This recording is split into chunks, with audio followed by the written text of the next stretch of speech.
In this video, I'm going to share with you 5 steps that will help you fix your focus once and for all. So if you're someone who tends to, sit to study or tends to sit to work, but as soon as you start studying or as soon as you start working, you lose your focus very, very fast and you get distracted by, your phone or your laptop or your notifications or maybe your own thoughts. And this video is for you, because in this video, not only am I going to discuss with you why that happens, why we lose our focus, but I will also share with you some actionable steps, some actual tips, some things that you can do exactly when you lose focus to get your focus back and to keep it intact for the rest of your life if you're genuinely serious about fixing your focus. So with that in mind, let's get into it. Step number 1 in order to fix our focus is to understand this concept. And this concept is the concept of mental energy, which I recently understood when I was trying to fix my focus. And that is that we only have so much mental energy in one single day. So we may think that we can wake up, we can scroll on our phone, we can listen to some music, we can do this, we can do that, and even after doing all of those really draining activities, we will still have mental energy for our work. But that could not be further from the truth. So the key to focus is to basically try to conserve this mental energy as much as possible. Make a list today of all the tasks that you want to do in a day. Maybe the tasks involve you checking your emails, you trying to do some creative work, you trying to do some action-based work like recording videos or actually making email templates and all these things, and try to dedicate the important parts of your day, that is your morning, your afternoon, your before evening time, to these very activities, because now you're using your mental energy, the energy that you have, the particular sum of energy that you have in one single day, for these important tasks. And the other tasks, such as using your phone, checking your emails, or trying to watch more movies, can be done later on. And now you may be wondering that yes, I should be doing my important tasks first thing in the morning and I should not be procrastinating or I should not be using my phone. But how do I do that? Like, all I want to do is use my phone, all I want to do is scroll and all these things. So in order for us to create that space where we genuinely want to focus and we don't want to do all these other activities such as scrolling on our phone and all these things, we need to start getting bored. And boredom, you guys, is the only solution where you'll find your work to be a lot more interesting than using all these other things. There is nothing else that will help you to actually want to work more. The only thing that will genuinely make you want to work is boredom. So as soon as you wake up in the morning, you have to give yourself the space and the time to get bored. So don't use your phone, don't use your laptop, don't do anything. Like, I'm telling you, don't do anything. You don't even have to try to work or try to study. You would want to work once you feel like I'm so bored. So I think working is better than just being bored, and that is exactly where we're trying to get. And let yourself get bored for just 10 minutes or 15 minutes, and trust me, if you can genuinely let yourself get bored by not doing anything, you would want to work. You would want to use that mental energy that you have inside yourself to work, because even working or even studying will feel better than being bored. And if you don't believe me, there is this entire experiment, a social experiment, a psychological experiment that was conducted where participants were left in a room to get bored for 15 minutes, not more than 15 minutes. They were just told to get bored in an empty room for 15 minutes. And the only entertainment that they had in that room was an electric shock button. So if you're too bored, just go on that electric shock button and get yourself shocked. And that is your only entertainment in the room. Guess what? 67% of the male population and 27% of the female population literally gave themselves that electric shock. They chose getting shocked over being bored. And that was only for 15 minutes. This social experiment is a very big eye-opener for us, and also gives us a very good hack for us to want to study.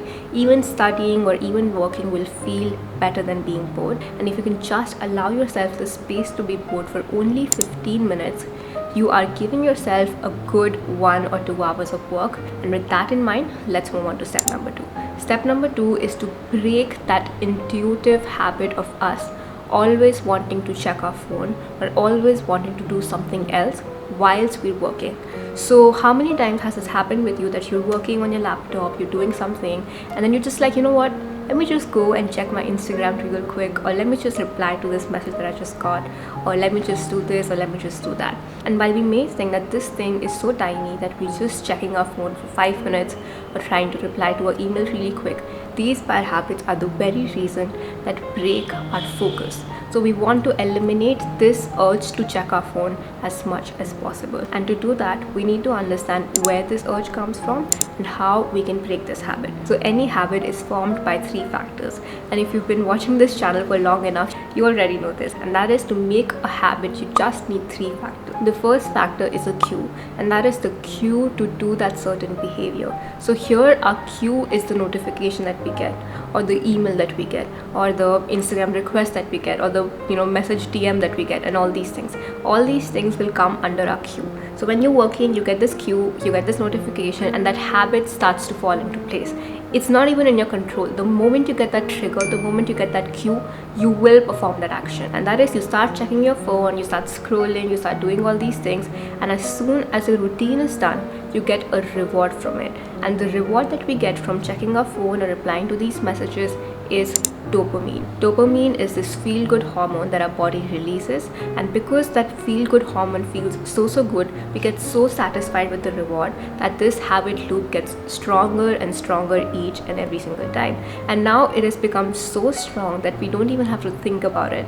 We just get our trigger, that is our notification, and the entire habit loop starts to fall into place. Now our job here is to completely take that habit loop and open it straight, break it and throw it away, so that we can actually focus on a task. So to do that, first of all, we'll deal with our cue. That is, we'll remove all our triggers when we're trying to focus or when we're trying to work. If we don't get triggered to perform that activity, then chances are that we are very less likely to perform that activity, which will overall lead us to weaken that habit loop of ours, and it becomes much easier for us to break that habit loop completely. So you have to basically make a list of all the times you get triggered to check your phone, or you get triggered to feel distracted. What are those times? And then have a nice comprehensive list of all these triggers. And once you have a nice comprehensive list of when all you get triggered, try to change your environment in order to completely eliminate that trigger.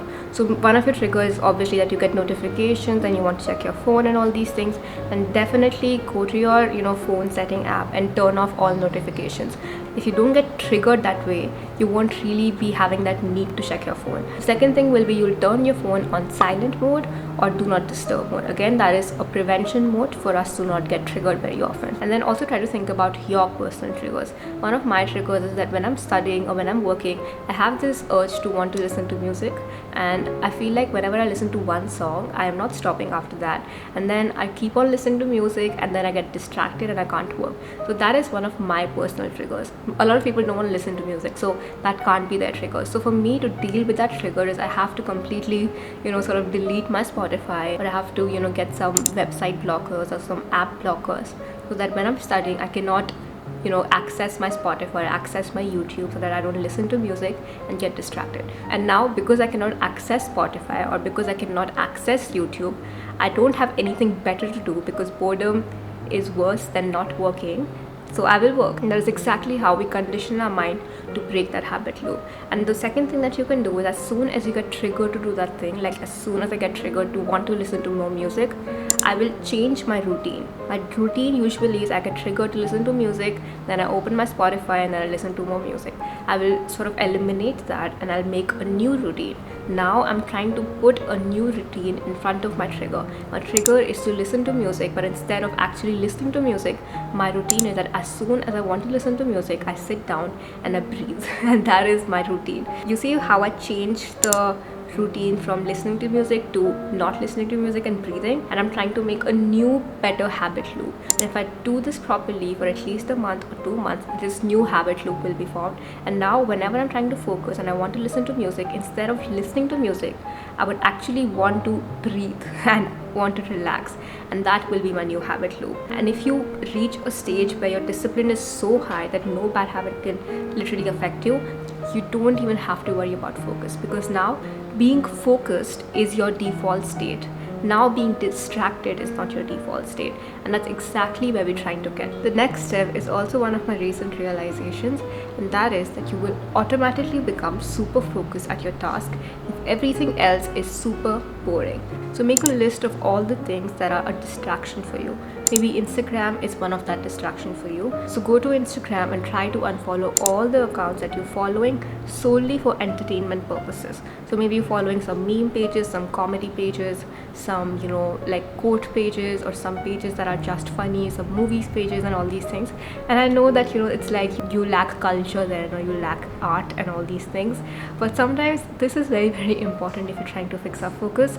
And if you fix your focus, if your default state is of someone who is focused, then maybe you can incorporate all these things in your schedule back. But for now, you need to unfollow all these things, because then these things are becoming your default mode, and that is worse. That is worse when you think about life. So you can lack some culture and lack some news and lack some whatever for some time. That's completely fine. And then try to look at all the other things. If you're trying to watch a lot of movies, trying to watch a lot of TV shows, then also change your perspective on that. Try to watch TV shows and try to watch movies that are solely for, again, educational purposes. Try to watch movies that teach you something. Try to watch some documentaries and all these things. And schedule your one movie or your one TV show, your one episode. Don't binge watch, guys. Like, that's not even fun. Why are you binge watching?